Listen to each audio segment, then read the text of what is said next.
धुआं कर दिया गया।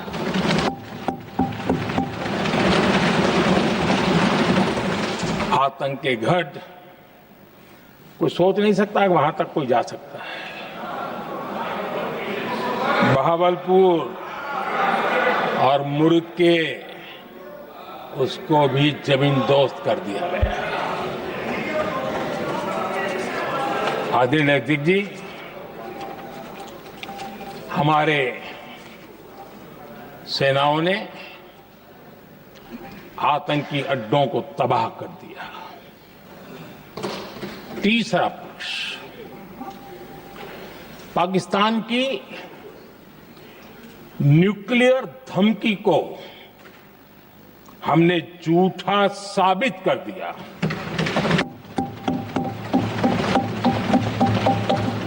भारत ने सिद्ध कर दिया कि न्यूक्लियर ब्लैकमेलिंग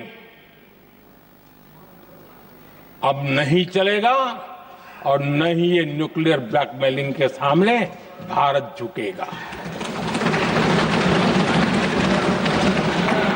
आदरणीय अध्यक्ष जी, चौथा पक्ष, भारत ने दिखाई अपनी तकनीकी क्षमता।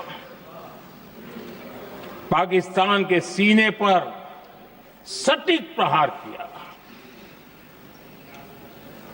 पाकिस्तान के एयरबेस एसेट्स को भारी नुकसान हुआ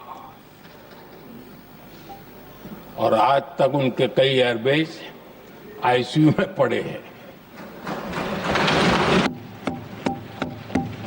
आज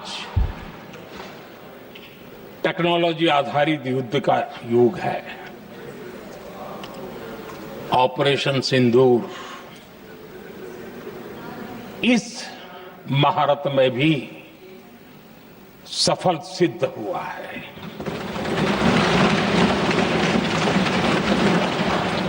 अगर पिछले 10 साल में जो हमने तैयारियां की हैं वो न की होती तो इस तकनीक के युग में हमारा कितना नुकसान हो सकता था, इसका हम अंदाज लगा सकते हैं। पांचवा पक्ष,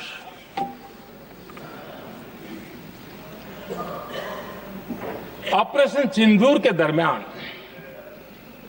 पहली बार हुआ जब आत्मनिर्भर भारत की ताकत को दुनिया ने पहचाना। Made in India drone, made in India missile ने पाकिस्तान के हथियारों की पोल खोल करके रख दी।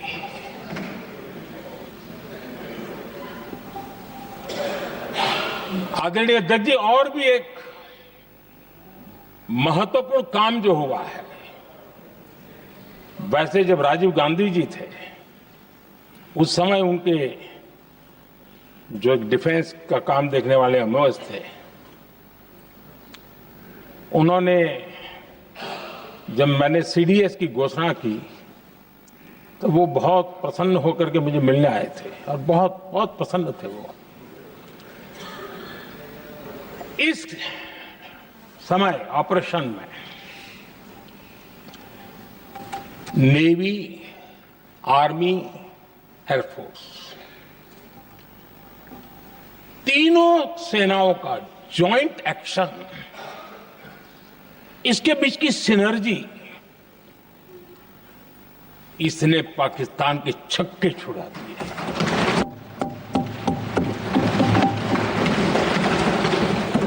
आदरणीय अध्यक्ष जी, आतंक की घटनाएं पहले भी देश में होती थी, लेकिन पहले आतंकवादियों के मास्टरमाइंड निश्चिंत होते थे और वो आगे की तैयारी में लगे रहते थे। उनको पता था कुछ नहीं होगा। लेकिन अब स्थिति बदल गई है। अब हमले के बाद मास्टरमाइंड को नींद नहीं आती। उनको पता है कि भारत आएगा और मार के जाएगा।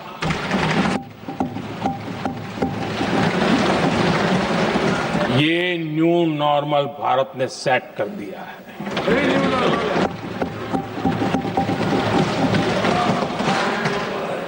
आदरणीय अध्यक्ष जी, दुनिया ने देख लिया कि हमारी कार्यवाही का दायरा कितना बड़ा, स्केल कितना बड़ा।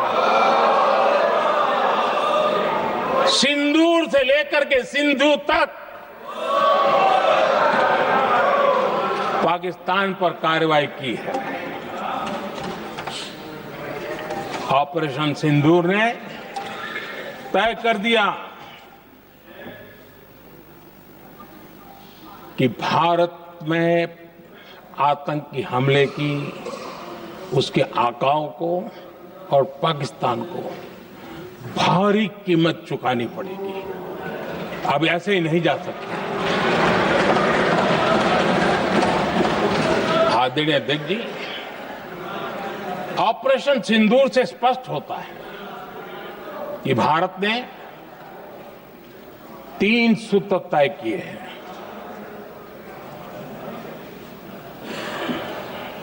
अगर भारत पर आतंकी हमला हुआ तो हम अपने तरीके से, अपनी शर्तों पर, अपने समय पर जवाब दे करके रहेंगे।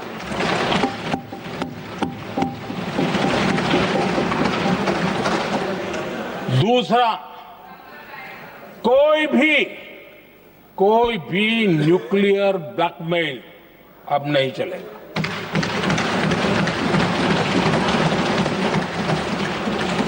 और तीसरा, हम आतंक की सरपरस्त सरकार और आतंक के आकाओं उनको अलग अलग नहीं देखेंगे। आदरणीय अध्यक्ष जी,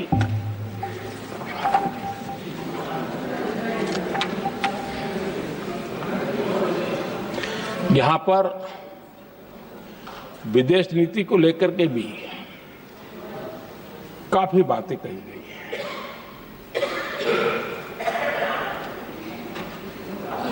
दुनिया के समर्थन को लेकर के भी काफी बातें कही गई हैं। मैं आज सदन में कुछ बातें पूरी स्पष्टता से कह रहा हूं। दुनिया में किसी भी देश ने भारत को अपनी सुरक्षा में कार्रवाई करने से रोका नहीं है।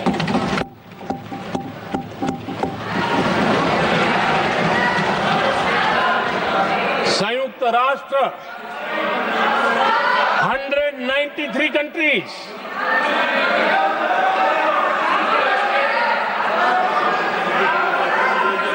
सिर्फ 3 देश 193 कंट्री में सिर्फ 3 देश ऑपरेशन सिंदूर के दौरान पाकिस्तान के समर्थन में बयान दिया था। Only 3 countries.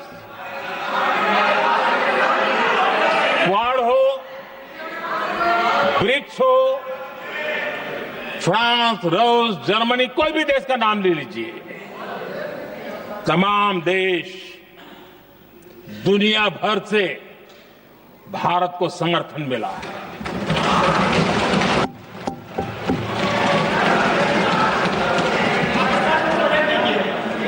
आदरणीय अध्यक्ष जी, दुनिया का समर्थन तो मिला, दुनिया के देशों का समर्थन मिला, माननीय, लेकिन ये दुर्भाग्य है कि मेरे देश के वीरों के पराक्रम को कांग्रेस का समर्थन नहीं।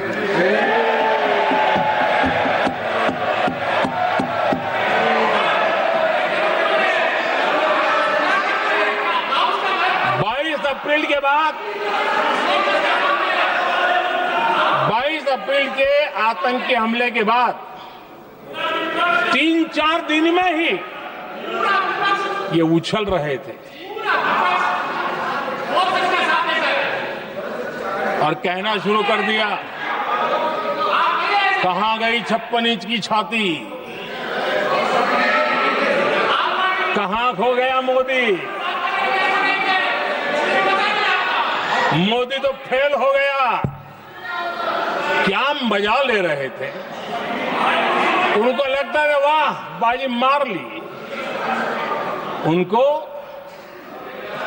पहलगाम के निर्दोष लोगों की हत्या में भी वो अपनी राजनीति तराशते थे।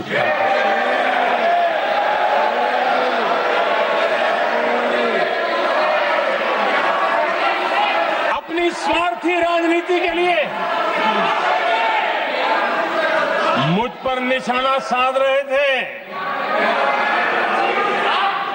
लेकिन उनकी ये बयानबाजी, इनका छिछोरापन देश के सुरक्षा बलों का मनोबल गिरा रहा था।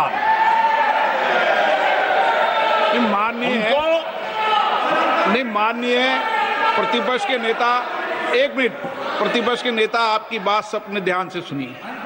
आप बेटे कांग्रेस कर रहे हैं और कुछ नेताओं को पीछे से, ये उचित नहीं है आपके लिए। न भारत के सामर्थ्य पर भरोसा है और न ही भारत की सेनाओं पर।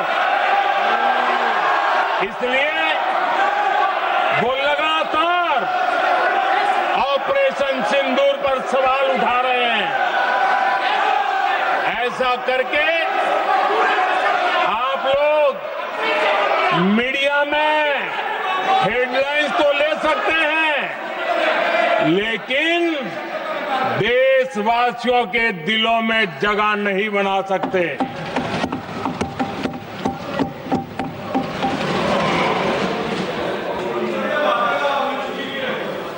आदरणीय सभापति जी, आदरणीय अध्यक्ष जी,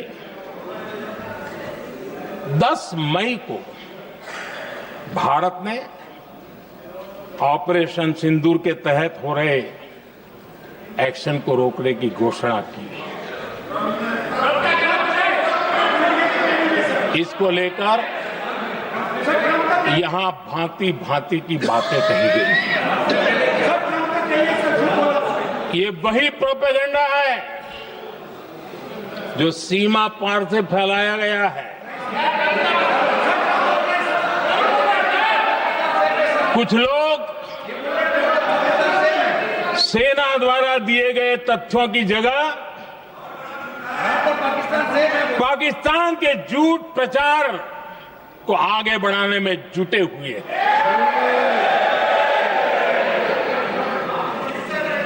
जबकि भारत का रुख हमेशा स्पष्ट रहा है। आदरणीय अध्यक्ष जी, कुछ चीजें मैं जरा स्मरण भी कराना चाहता हूं। जब सर्जिकल स्ट्राइक हुआ, उस समय हमने लक्ष्य तय किया था, हमारे जवानों को तैयार करके कि हम उनके इलाके में जाकर के आतंकियों के जो लॉन्चिंग पैड है उनको नष्ट करेंगे। और सर्जिकल स्ट्राइक, एक रात के उस ऑपरेशन में हमारे लोग सूर्योदय होते होते काम पूरा करके वापस आए। लक्ष्य निर्धारित था कि ये करना है। जब बालाकोट एयर स्ट्राइक किया तो हमारा लक्ष्य तय था कि आतंकियों के जो ट्रेनिंग सेंटर्स है, इस बार हम उसको तबाह करेंगे, और हमने वो भी करके दिखाया। ऑपरेशन सिंदूर के समय हमारा लक्ष्य तय था, और हमारा लक्ष्य था कि आतंक के जो एपी सेंटर है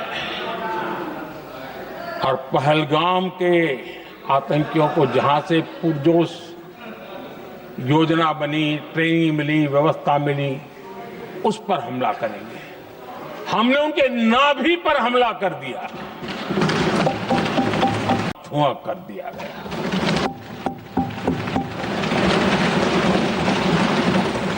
आतंक के गढ़ कोई सोच नहीं सकता कि वहां तक कोई जा सकता है। बहावलपुर और मुर्गे उसको भी जमीन दोस्त कर दिया गया। आदरणीय अध्यक्ष जी, हमारे सेनाओं ने आतंकी अड्डों को तबाह कर दिया। तीसरा पक्ष, पाकिस्तान की न्यूक्लियर धमकी को हमने झूठा साबित कर दिया।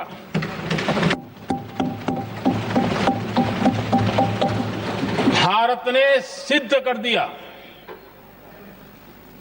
कि न्यूक्लियर ब्लैकमेलिंग अब नहीं चलेगा और न ही ये न्यूक्लियर ब्लैकमेलिंग के सामने भारत झुकेगा। आदरणीय अध्यक्ष जी, चौथा पक्ष, भारत ने दिखाई अपनी तकनीकी क्षमता। पाकिस्तान के सीने पर सटीक प्रहार किया। पाकिस्तान के एयरबेस एसेट्स को भारी नुकसान हुआ और आज तक उनके कई एयरबेस आईसीयू में पड़े हैं। आज टेक्नोलॉजी आधारित युद्ध का युग है। ऑपरेशन सिंदूर इस महारत में भी सफल सिद्ध हुआ है।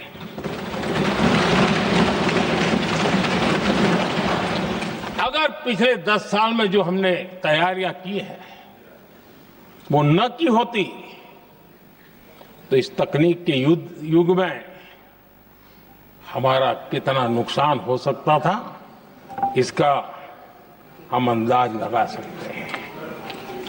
पांचवा पक्ष,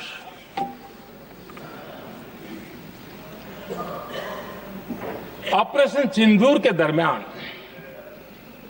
पहली बार हुआ जब आत्मनिर्भर भारत की ताकत को दुनिया ने पहचाना। मेड इन इंडिया ड्रोन, और इसलिए ऑपरेशन सिंदूर खत्म नहीं हुआ है, ऑपरेशन सिंदूर जारी है। और ये पाकिस्तान के लिए भी नोटिस है।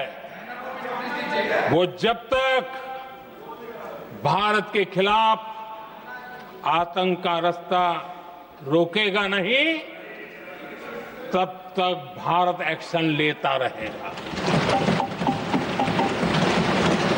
भारत का भविष्य सुरक्षित और समृद्ध होगा, यही हमारा संकल्प है। इसी भाव के साथ मैं फिर से सभी सदस्यों को सार्थक चर्चा के लिए धन्यवाद देता हूं। और आदरणीय अध्यक्ष जी, मैंने भारत का पक्ष रखा है, भारत के लोगों की भावनाओं को व्यक्त किया है। मैं सदन का फिर से आभार व्यक्त करता हूं। बहुत बहुत धन्यवाद।